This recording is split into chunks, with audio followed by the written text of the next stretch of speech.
Hello viewers and welcome back to Dukascopy TV. Joining me now to discuss Bitcoin is Thomas Veillet of Investir.ch. Thomas, thank you very much for coming in today. Thank you very much to you. Now we're going to be discussing a topic which I've been wanting to talk about for a long time, Bitcoin. Firstly, can you talk us through current investor sentiment? What are we seeing in recent trade? I'm not sure it's, I would say, investment sentiment. It's more like a speculation sentiment. I'm not sure it's, we can call people who are going to the Bitcoin right now saying it's an investment. It's clearly speculative, highly speculative, and very risky as well.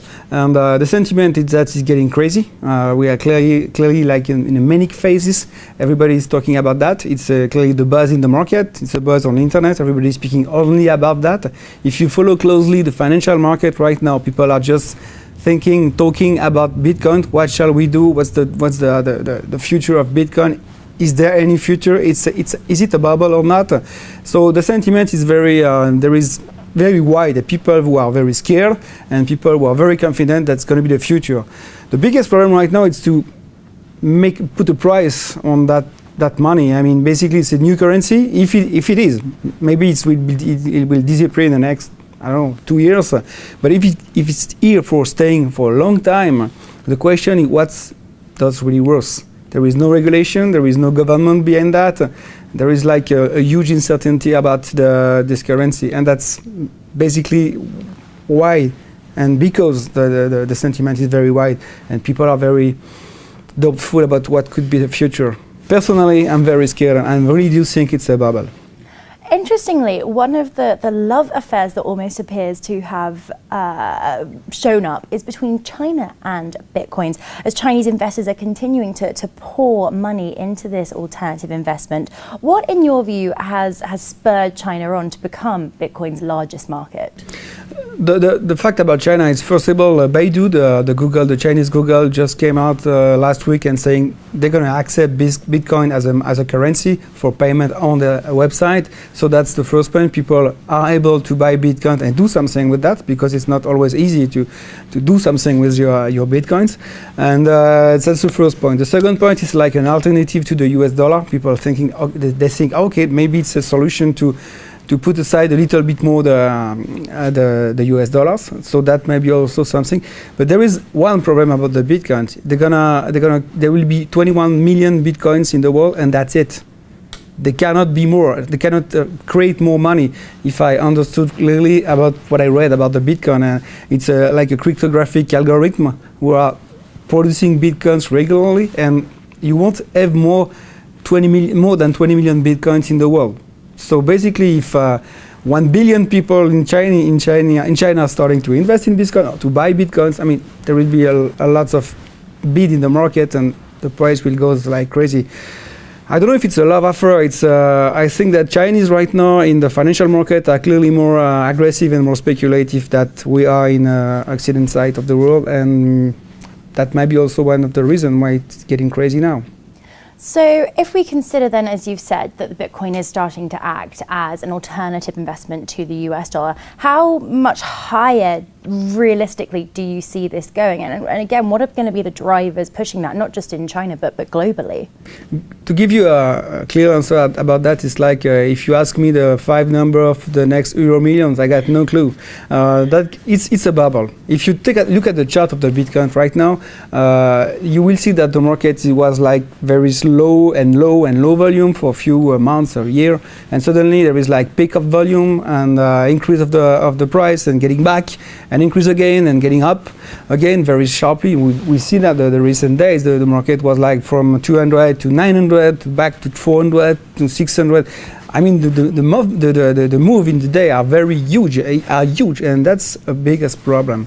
And I'm very scared about what could happen next on that kind. So, but give you a price on that, it's impossible. It's a bubble. If it's a bubble, the characteristic of a bubble is that we don't know when it's gonna burst, and it could burst at 900 or even at 2,000. I really don't know.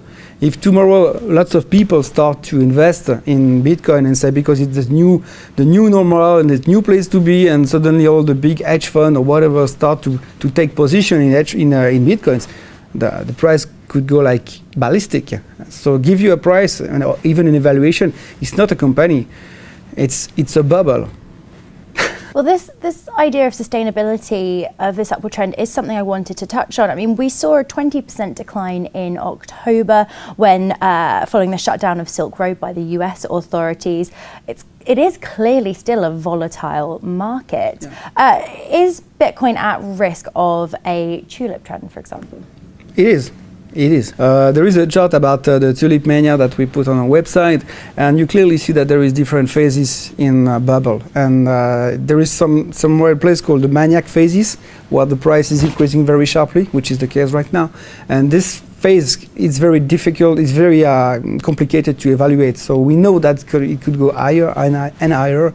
That suddenly it could, if it bursts, and if it's really a bubble, it could go low. It could go back to, I don't know, I would say 0, but 5, 2, 1. That's a bubble. If you look at the chart, you look at the chart of the Bitcoin right now, and you put that, you superpose the chart of the Bitcoin over the Nasdaq in 2000, over the oil in 2007. It's the same story. Everybody's getting crazy.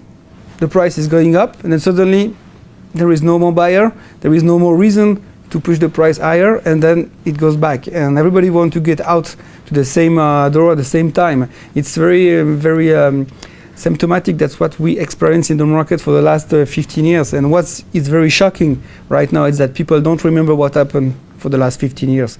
If you have been in the financial market for the last 15 years, which have been even more than that, you cannot forget what happened in 2000. It was the same story. Everybody wanted to buy techno stocks like Yahoo is going to 1,000, AOL is going to 2,000. There was like a maniac phases, and it's the same story about Bitcoin. There is maybe some salt over the Bitcoin story is the fact that it's becoming almost revolutionary. People are starting to be very interested on the fact that it's not regulated. There is no government behind that. There is no US government. There is no Chinese government. There is no regulation. But somewhere at some point, any currency adopted for the whole world has to be regulated by someone. You cannot trust the human being to be alone on doing that by himself. Right now, it might be it's regulated by, we don't even know who really created this Bitcoin. So that's not, it cannot stand over the long time. I'm very scared about it. It's a real problem. Thomas, thank you so much for coming in and sharing your thoughts with us today. You're welcome. Bitcoin shaping up to be one of the hot stories for 2014. Thanks very much for watching. Goodbye for now.